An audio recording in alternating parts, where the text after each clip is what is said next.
अस्सलाम वालेकुम नाज़रीन, मेरा नाम अली हैदर है और आपका शुक्रगुजार हूँ कि आपने मेरी ये वीडियो देखने के लिए वक्त निकाला। नाज़रीन, इस वक्त वेस्टर्न मीडिया खुद बोल रहा है कि किस तरह से अमेरिका को हज़ीमत उठाना पड़ रही है, किस तरह से इसराइल को हज़ीमत उठाना पड़ रही है। और अमेरिका की जो हार है वो सिर्फ इसराइल में नहीं हो रही है, वो यूक्रेन में भी हो रही है। एक ऐसी रिपोर्ट सामने आई है जिससे कलई खोल दी है कि इस वक्त रूस ने कहाँ किस किस तरह से धूल चटाई है अमेरिका को, और ऐसे मौके पे कि जब वो ऑलरेडी मिडिल ईस्ट में फंसा हुआ है। आपको पता होगा Ukraine war is almost over, तकरीबन खत्म होने वाली है। इस सूरत हाल में अमेरिका को यूरोपियन फ्रंट से हार का सामना है, अमेरिका को मिडिल ईस्टर्न फ्रंट से हार का सामना है। और जो बड़ी खबर मेरे पास आज की ये है, ईरान के हवाले से कुछ खबरें हैं, बहुत अहम खबरें हैं कि ईरान के पास रूस के पास one of the best air defence system S-400 जो रूस के पास है, ईरान ने एग्जैक्टली वैसा डेवलप कर लिया है। ईरान ने अपने एयर डिफेंस सिस्टम को नाकाबिले तस्खीर बना दिया है। यानी उस पर अब आप यही वजह है ना, जिस रात इसराइल ने हमला किया, पलट कर जवाब दिया ईरान पर और कहा गया कि हमने 3 ड्रोन्स भेजे थे। ईरान ने ना सिर्फ उन ड्रोन्स को गिराया, ना सिर्फ उन ड्रोन्स को मार गिराया, बल्कि ईरान ने यह भी किया कि हर तरह से अपने उस एरिया को सिक्योर करके अवाम के सामने रख दिया कि जनाब ये देखिए, ये इस वक्त हमारी पोजीशन है। अगर हमला हुआ होता तो ईरान आज, या ईरान का जो शहर है इस्फहान, वो तबाह हाल हो चुका होता। लेकिन ऐसा नहीं हुआ नाज़रीन। अब कुछ फुटेजेस ऐसी हैं जो कि मैं आज आपकी वीडियो में दिखाऊंगा। एक तो ये, दूसरा रूस ने एक और काम कर दिया है। रूस ने पूरे अरब मुल्कों को आईना दिखा दिया। अब ये देखिए, रूस कहीं ना कहीं असर रखता है, अरब ममालिक पर भी एक तरह से असर रसूख रूस का है। इस सूरत में पुतिन का अरब ममालिक से यह कहना, अब ये जुमले सुनिएगा, इसको मुख्तलिफ अखबारों ने रिपोर्ट किया है। Putin says if oil producers in the middle east stop using the US dollar it will be the end of the dollar. वो तमाम अरब ममालिक जो तेल प्रोड्यूस कर रहे हैं, जिनके यहाँ तेल निकलता है, वो सिर्फ एक काम करें, वो डॉलर का इस्तेमाल बंद कर दें। वो जो तेल की ट्रेड करते हैं ना, वो काम वो डॉलर से ना करें, अपनी करेंसी में कर लें। उस दिन डॉलर की मौत हो जाएगी। देखिए, अमेरिका का दुनिया भर में राज किस वजह से है?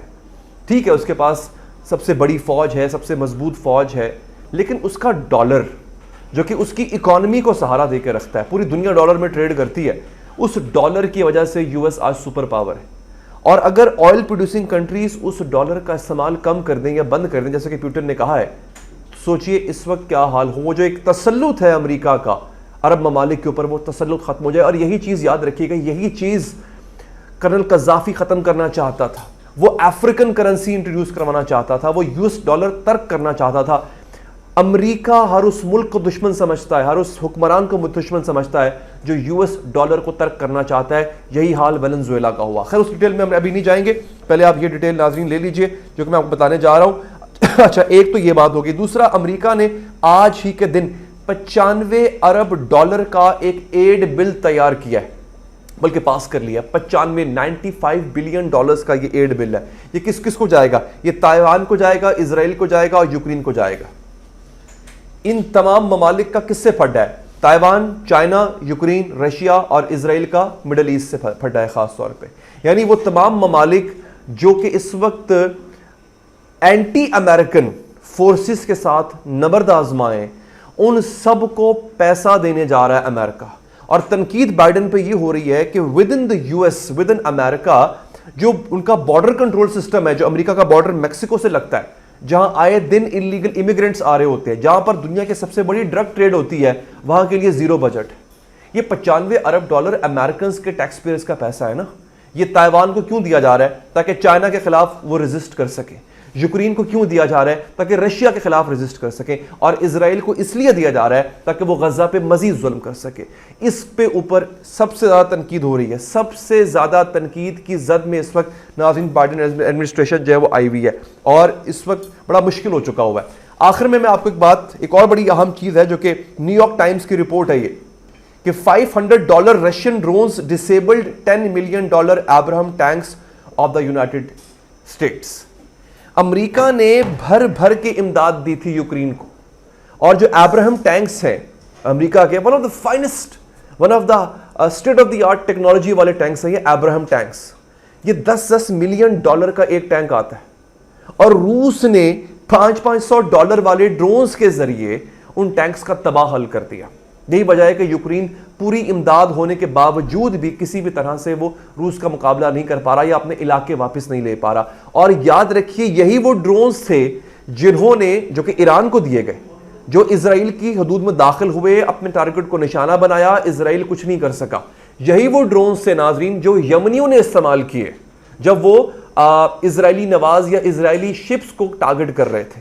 मैंने आपसे पहले भी व्लॉग्स में कहा था कि जब अगर तो यमनी कोई हमला कर रहे हैं, अगर तो हिजबुल्लाह कोई हमला कर रहा है, तो उसके पीछे ईरान है और ईरान के पीछे जो है वो रूस है। रूस ने जो एक अपना एक सिस्टम तैयार किया है, मैं इसके बारे में आपको जरा आगाह भी कर देता हूं। बवार 373 एयर डिफेंस सिस्टम, बवार BAVAR, बवार के नाम से इसने आज इसकी टेस्ट लॉन्च किया है इस एयर डिफेंस सिस्टम का। और कहा जा रहा है कि यह मुकाबला करता है रूस के S-400 सिस्टम से, अमेरिका का जो पैट्रियट सिस्टम है एयर डिफेंस सिस्टम, और terminal high altitude area defence system थॉड। ये थॉड एक बहुत कमाल का एयर डिफेंस सिस्टम है अमेरिका का। पेट्रियट और थॉड जो है ये कमाल के एयर डिफेंस सिस्टम है। ये उसके पाए का एयर डिफेंस सिस्टम है जो ईरान ने एक्वायर कर लिया। S-400 जो है वो दुनिया का बेहतरीन एयर डिफेंस सिस्टम माना जाता है, ये रूस का एयर डिफेंस सिस्टम है। इस पाए के सिस्टम को तेहरान ने डेवलप कर लिया है। तो मिलिटरीली इस वक्त मिडिल ईस्ट के अंदर एक बहुत बड़ी ताकत बन चुका है ईरान। इसको अगर मैं समअप करूं नाजरीन, तो अमेरिका मुश्किल में आ चुका हुआ है। यूक्रेन के अंदर उसको हार का सामना है। मिडिल ईस्ट के अंदर देखें, इजराइल के अटैक को अमेरिका नहीं रोक सका, और फिर जब इजराइल ने पलट के वार करना था ईरान पे, तो वो कोई बड़ा वार भी नहीं कर सका। ऐसा वार नहीं कर सका जिससे ईरान हिल के रह गया हो। इसका लुब्बे लुबाब नाज़रीन यही है कि इस वक्त जो बड़ा पावर प्लेयर है वो रूस है, और उसका आगे से जो एक सब पावर प्लेयर है मिडिल ईस्ट के अंदर नाज़रीन, वो ईरान। अपना बहुत बहुत ख्याल रखिए। अल्लाह ने के बाद।